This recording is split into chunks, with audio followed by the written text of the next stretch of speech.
Fala aí, pessoal do nono ano. Como é que estão vocês, gente? Espero que todos estejam muito bem. E estamos aí começando nossa segunda semana de estudos nesse ciclo 2, tá bom, gente? Do terceiro bimestre. E vamos lá, vamos ainda continuar com o nosso tema de Segunda Guerra Mundial, aquele tema que, como eu falei na semana passada, vocês gostam bastante. E espero que a gente possa conseguir desenvolver uma boa aula para vocês no dia de hoje, tá bom, gente? Então vamos lá falar sobre Segunda Guerra Mundial. Então eu vou compartilhar com vocês a apresentação que eu preparei para vocês aí sobre esse fato. Então a gente sempre lembra, né, nas nossas apresentações, as nossas obrigações semanais, e dessa semana não é diferente, temos aquelas mesmas, né? Semana 2, ciclo 2, como eu disse para vocês, no terceiro bimestre, assistam a videoaula. Depois de assistir a videoaula, também façam a leitura nas páginas 35 a 40 do livro 2, capítulo 8, falando sobre a Segunda Guerra Mundial.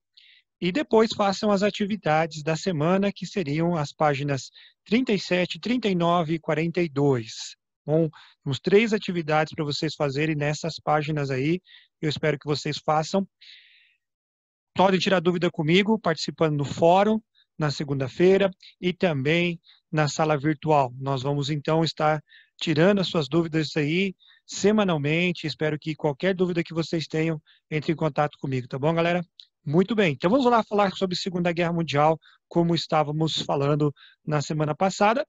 Vimos, então, o que levou à guerra, as principais causas, como o avanço do nacionalismo, a crise econômica de 1929, especialmente as resoluções do Tratado de Versalhes e, por último, a política expansionista, especialmente alemã. Porém, nós já começamos a falar sobre os primeiros movimentos de guerra. E o estopim da guerra, aquilo que deu realmente início à guerra, foi a invasão nazista à Polônia no dia 1º de setembro de 1939. Então, é isso que nós vamos continuar falando com vocês. Gente, vamos falar inicialmente sobre o avanço do eixo. Como então as potências do eixo, formada por Alemanha, Itália e Japão, começam a avançar? Em especial, nós vamos falar hoje aqui a respeito da Alemanha e também do Japão. Muito bem, o avanço do eixo foi simplesmente usando uma tática de guerra chamada Blitzkrieg, guerra relâmpago ou guerra total. É uma tática de guerra que consiste, assim, gente, no uso da força aérea, dos blindados, da infantaria, tudo ao mesmo tempo. Por isso se chama de guerra total. E eles tentam fazer isso o mais rápido possível. Bom, então essa era a chamada Blitzkrieg. Então eles mandam ao mesmo tempo todas as suas forças de guerra, né? Tanto a força aérea, como também os blindados, a força infantaria, ou seja, dos soldados mesmo que estão no chão, avançando, paraquedistas, tudo ao mesmo tempo. E os nazistas, com essa tática, eles conseguem avançar rapidamente nos primeiros momentos da Segunda Guerra Mundial. E vão realmente avançar rápido mesmo. Gente, em aproximadamente um mês, eles conseguem tomar boa parte da Polônia e assim vão avançando para diversas regiões com essa tática. A tática da Blitzkrieg, ela trazia, vamos dizer assim, né, algumas coisas interessantes, elementos importantes. E 3 elementos nós podemos indicar aqui em relação a essa tática. Primeiro, a surpresa, que são pegos os adversários. Segundo, a rapidez do ataque, por isso chama de guerra relâmpago. Então eles são rápidos mesmo nesse ataque, um ataque total, mas também a brutalidade. E eles devastavam. O que fosse, né, possível, acabavam devastando para realmente assim conseguir tomar conta. Então foi uma das táticas mais utilizadas pelos alemães nesses primeiros anos e nesses primeiros movimentos de guerra aqui durante a Segunda Guerra Mundial. Bom, continuando ainda falando sobre o avanço do eixo, a gente pode falar que rapidamente eles vão avançando, ocupam a Noruega, a Dinamarca, em seguida vão ocupar a Bélgica, a Holanda, onde hoje nós encontramos também Luxemburgo. Partes da França são ocupadas pelos nazistas, pelas tropas nazistas, em menos de um ano. Isso vai acontecendo. Logo em seguida, eles vão avançando sobre o território francês. No norte da França existia um porto chamado, uma região, uma cidade chamada Dunkirk, né?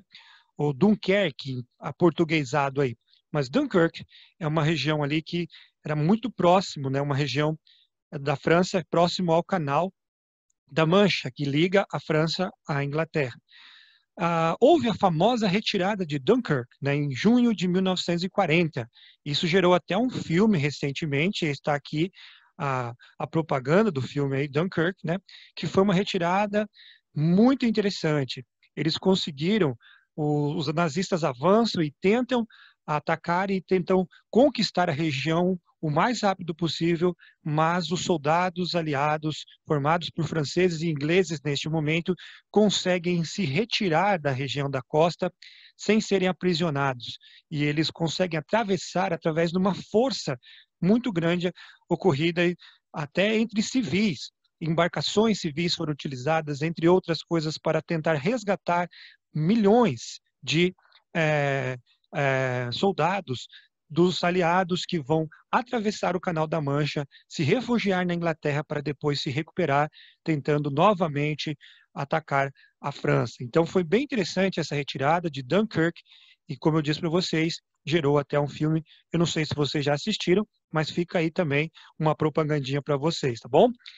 E o avanço continua do eixo, e em junho de 1940, ainda no mesmo mês da retirada de Dunkirk, a retirada de Dunkirk foi logo no início de junho, e agora aqui, no dia 14 de junho de 1940, a tomada de Paris. E essa é uma famosa foto de Hitler em Paris após a tomada da região.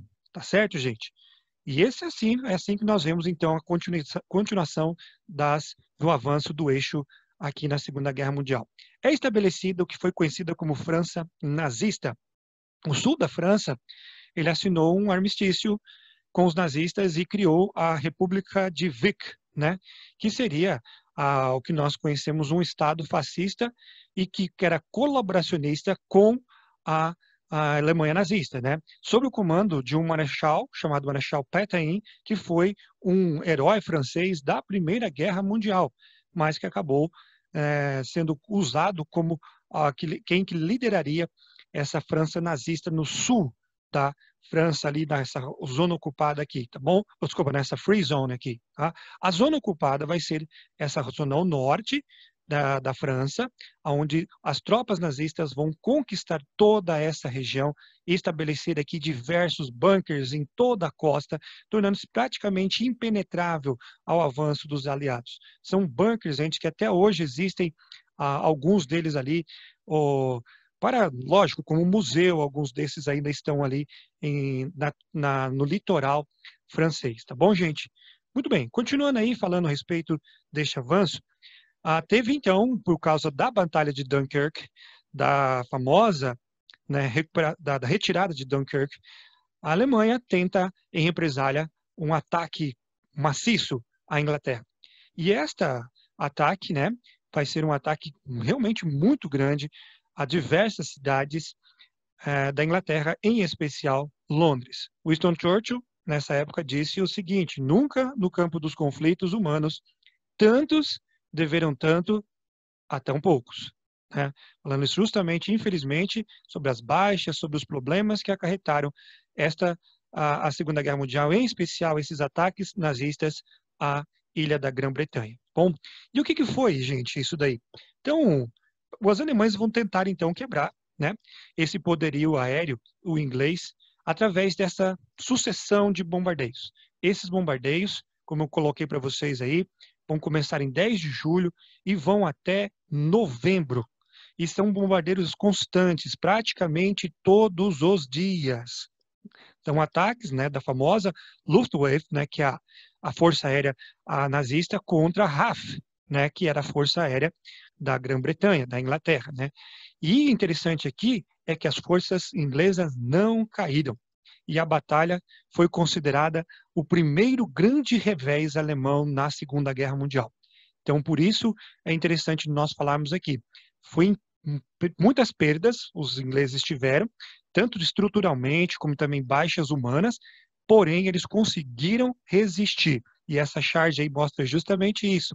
Resistiremos, nunca nos renderemos, com Winston Churchill em cima ali da ilha da Grã-Bretanha.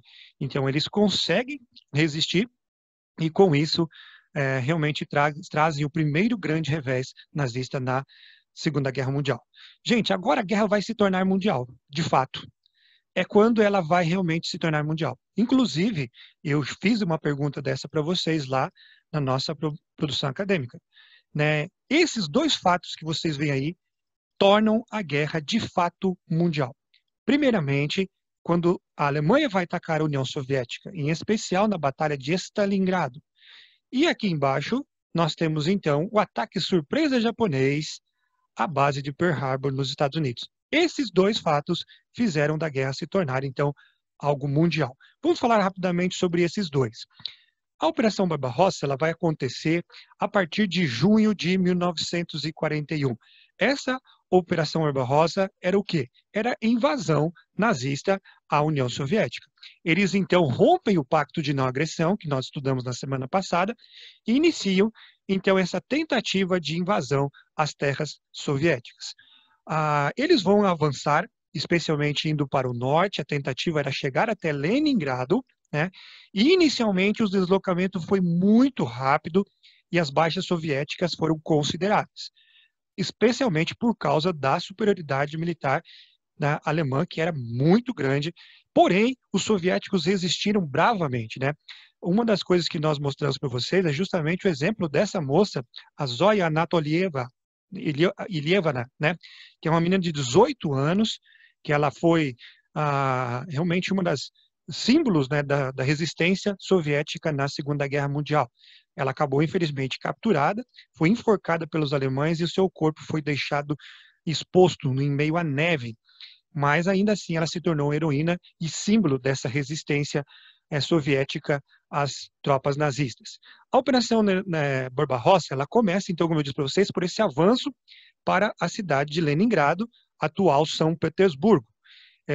Então, isso mais ao norte, certo? E eles fazem o cerco da cidade. Porém, vem um grande problema para os nazistas. Esse grande problema foi o inverno. O grande problema deles foi o inverno, né? Então, chegou o inverno e, mais uma vez, isso se torna um problema para um general da história. Foi um problema para Napoleão e foi um problema para Hitler. E aqui eles acabam tendo que recuar e vão para outra fronte, que seria Stalingrado. Não menos importante, uma cidade muito importante ao sul, talvez a cidade mais importante do sul da União Soviética, e eles avançam então para essa região onde começam os confrontos em Stalingrado. Foram 201 dias, gente, de confronto direto, e foi considerada com certeza uma das maiores batalhas da Segunda Guerra Mundial, né? E foram aproximadamente 2 milhões de mortos entre civis e também militares aqui neste momento aqui, gente, tá bom? E terminou com o quê? Terminou com uma vitória soviética. Eles resistiram, eles venceram a batalha aqui de Stalingrado, que se tornou um outro grande símbolo, né, e um outro revés nazista, tá bom, gente? Agora foi um grande problema, né? Porque os nazistas, acabando perdendo essa guerra, eles agora vão se preocupar com dois lados. Os soviéticos entram na guerra. Eles vão se preocupar também com o lado não só da frente ocidental, mas agora a frente oriental era um problema para eles. Um outro momento que se torna a guerra mundial é os Estados Unidos entrando na guerra através do famoso ataque japonês à base de Pearl Harbor, no Havaí. No dia 7 de setembro de 1941, ninguém esperava isso. Os japoneses efetuam um ataque muito bem elaborado. Por que ninguém esperava isso, gente? Justamente até em Pearl Harbor. O Havaí era muito distante. E como realmente era muito distante, seria fácil de notar os deslocamentos de embarcações ou mesmo aviões chegando até o Havaí. Porém, né, através de um serviço de espionagem, os japoneses conseguiram encontrar falhas nessas inspeções, em problemas realmente dos Estados Unidos, e assim conseguem fazer esse ataque. Outra tática também foi a utilização, porque como as águas não eram tão profundas, os submarinos não poderiam entrar muito para lá. né? Então, eles vão desenvolver a tática de usar torpedos nos aviões. Os aviões vão carregar esses torpedos e vão ser colocadas quilhas para que eles possam ficar na superfície da água e atingir os seus alvos. Então, esse foi um ataque surpresa que realmente foi muito bem bolado pelos japoneses e deu certo. Eu quero mostrar para vocês um pequeno trecho aí de um vídeo para vocês mostrando cenas desse ataque japonês à base de Pearl Harbor.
Olha só que interessante, viram essas cenas, e em menos de 2 horas, 8 encoraçados foram destruídos, 188 aviões inutilizados e mais de 2.000 mortos foram deixados. E o que isso levou? Agora os Estados Unidos, no dia seguinte, declaram guerra ao Japão. E eles vão entrar de fato na guerra. Um outro grande problema para os nazistas. Como eu disse para vocês, eles já estavam com problema por ter perdido a Batalha de Stalingrado. Agora, de fato, vem um outro grande problema com a entrada dos Estados Unidos na guerra.